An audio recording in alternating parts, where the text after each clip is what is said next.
Bom, a situação foi muito parecida, todo mundo começou a inventar história. As histórias horrendas, né? O pessoal vai inventando história. Uso de drogas também? Não, tudo que você imaginar. Eu me cerquei de 2, 3 pessoas que me ajudaram muito. É muito importante quando você está endividado, você ter suporte emocional. A parte emocional fica em frangalhos, né? Pelo que a gente viu aqui nos 2 casos. Porque o telefone toca, você sabe que é cobrança, você já começa a tremer, você já começa, meu Deus. Mas só que você tem que atender. Um dos maiores conselhos que eu dou é o seguinte: na dívida é que você tem que ser homem mesmo. Então, ligou, atende. Eu atendia com medo, tremendo, mas atendi e falei assim: olha, eu tô te devendo. O cara me xingando, eu vou te matar, eu sei que você vai me matar, mas não tem como te pagar. Eu falava a mesma coisa, eu sei, mas pera um pouquinho. Eu não tenho como te pagar. Mas se você quiser, eu vou aí, assino uma promissória, a gente negocia em 12 vezes. Eu atendia todo mundo, não mudei de telefone, não mudei de endereço. Né? Eu já estava nessa casa de aluguel. E todo mundo sabia onde eu morava, todo mundo me cobrava e eu atendia todo mundo. Agora, eu fiquei um tempo em estado de choque em casa. Nesse tempo, eu aumentei muito a minha fé. Eu tive um insight em uma das minhas orações. Você já era religioso antes e ficou mais ainda no processo? Já, assim? Eu nasci dentro de igreja. Só que meu relacionamento era muito tipo assim... meu pai me levou para isso. Nessa época aí da quebra, eu conheci a Bíblia de verdade. Eu fiz todos aqueles testes. Eu passei pelo período da negação. Não, isso é tudo mentira. Deus não existe. A Bíblia não é... Se fosse, eu não estaria passando por isso. Passei por todas as experiências. Você não faz nada que está escrito, mas depois a culpa é tua. E passei por essas experiências até que eu tive minhas próprias experiências. E aí a minha fé aumentou muito. Nesse período que eu estava em várias orações assim, eu tive um insight, porque tem uma passagem bíblica que Moisés fala assim: não tem mais jeito. E aí Deus fala para Moisés: o que você tem na mão? Eu tenho um cajado, então usa o cajado. E aí eu falei isso para Janine, minha esposa. Falei: o que a gente tem na mão? Ela falou: Tiago, a única coisa que você tem é o diploma do mestrado. Eu tinha feito, na época que eu estava no auge lá da empresa, um mestrado nos Estados Unidos em business e coaching. Mas mestrado na universidade, 1 ano e meio nos Estados Unidos e tal. Eu tinha esse diploma. Falei: quer saber? Eu vou começar a dar aula disso. Eu sempre falei bem em público, justamente por causa da igreja, que geralmente você tem muito acesso a isso, né? A tocar em público, a falar em público. Eu tinha já essa habilidade natural de falar em público.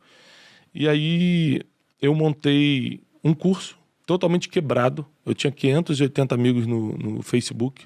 E falei: ó, curso com o Thiago Brunet, eu te ensino o que você tem que fazer para não quebrar na vida.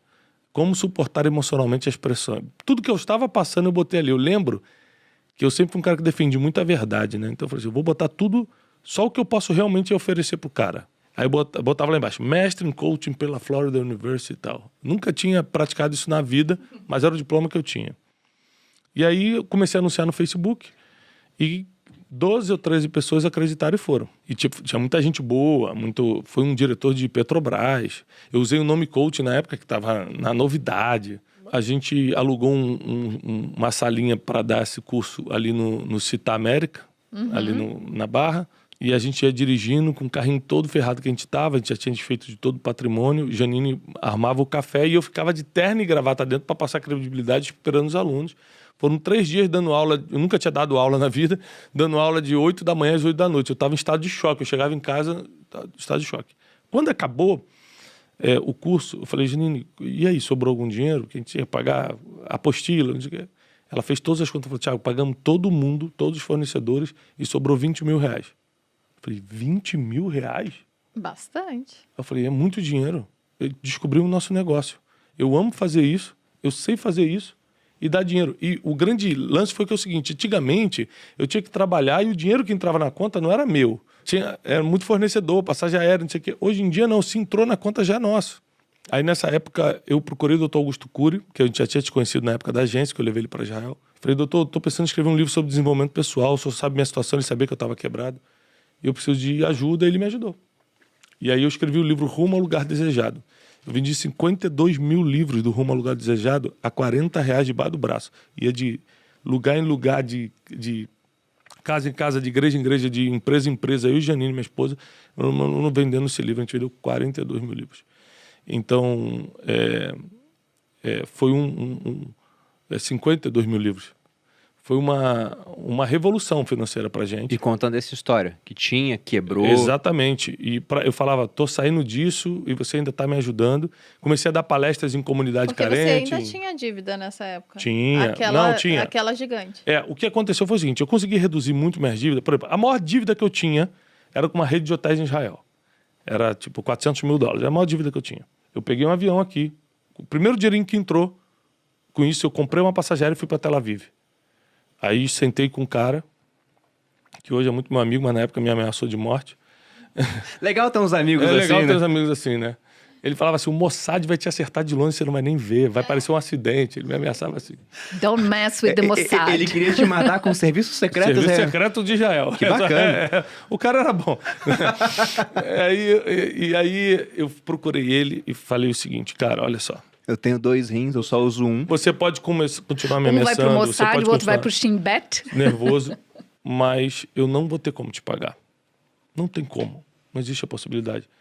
E eu vim aqui, eu peguei em Israel, peguei um avião, vim para Israel, vou embora hoje mesmo pro Brasil, só para te dizer que eu tenho um compromisso contigo. A minha palavra tá dada. Tá aqui. Ele, mas como é que você vai pagar isso? Eu falei, não tem como pagar, não sei como pagar. E aí ele fez uma coisa que virou meu jogo. Ele falou, então você vai assinar uma confissão de dívida. Que o acordo era de boca, esse dinheiro eu devia de boca. Eu falei, tá bom. Aí ele pegou uma confissão de dívida e me fez assinar. Aí quando eu assinei, ele pegou a confissão de dívida e falou assim, cara, você veio aqui só para isso? Eu falei, cara, só para isso, eu vou voltar pro Ben Gurion agora, que era o aeroporto. Ele rasgou a confissão de dívida e falou, vamos fazer o seguinte, a dívida está perdoada, mas se um dia você se levantar, a gente vai fazer negócio junto e você vai me pagar isso. Então, só nos últimos 2 anos que eu levei grupos para Israel, depois que eu me levantei... Aquele olhar, né, que você fala, meu Deus, né?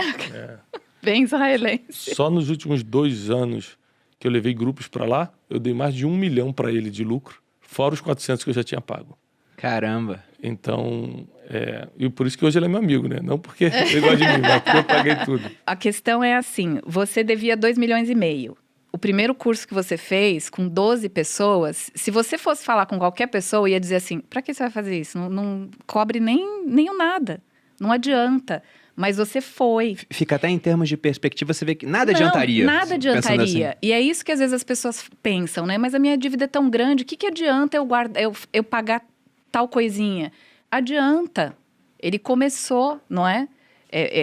Como é que você ia pagar 2,5 milhões dando aula? Quantas aulas você ia ter que dar? Uhum. Quantas horas você ia ter que falar? Mas começa. Lógico, um negócio puxa o outro. Aí eu comecei, porque eu estava dando curso, comecei a ser convidado para fazer palestras. Aí nas palestras eu vendi os livros.